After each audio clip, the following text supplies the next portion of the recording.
Here's is the kingdom of heaven.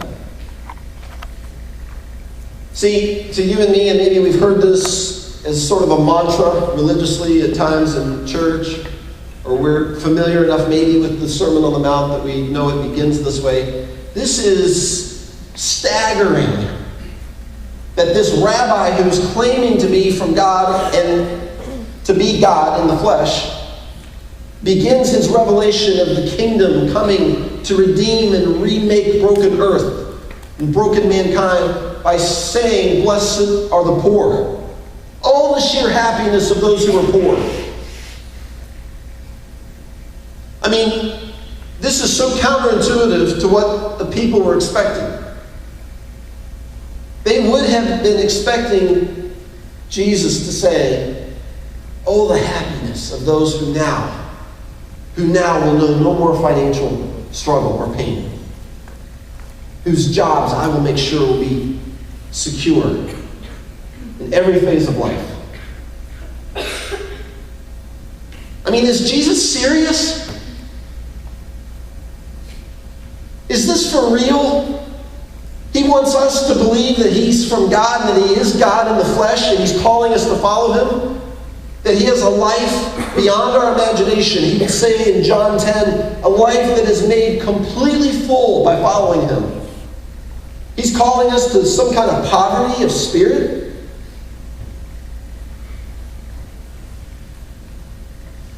There's different words in the Greek language that the New Testament was written in to speak of poverty, and Jesus uses the most extreme. It's the word tokos.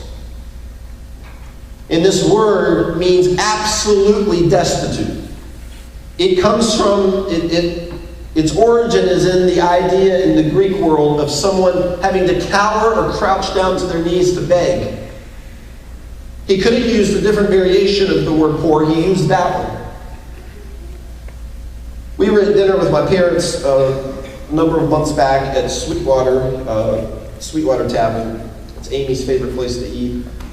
And we were there. I dropped everybody out the door, and I was leaving my car, and a woman walked up to me, and it caught me off guard because in Centerville, or just where any of us live, I'm not used to an obviously homeless person walking up to me.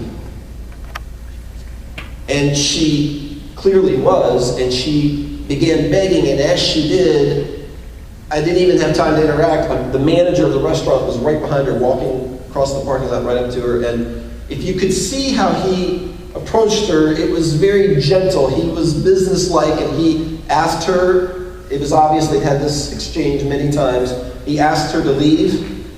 This wasn't where she belonged, but he did it in a way that, if it could be gracious, I guess, seemed gracious or compassionate, I guess. And I'm watching all of this unfold, and then as she begins walking away, he turns to me and welcomes me into his restaurant. And I'm telling you, it was one of those moments where it doesn't matter if you're a pastor or who you are, that moment of privilege, it was so right there. I could have just easily slipped into that. Wow, there are a lot of people, there are billions of people, underprivileged, who wouldn't be fit or appear to be invited in a state where they could be invited in, but he just so quickly turned and smiled and welcomed me in. See, Jesus knew.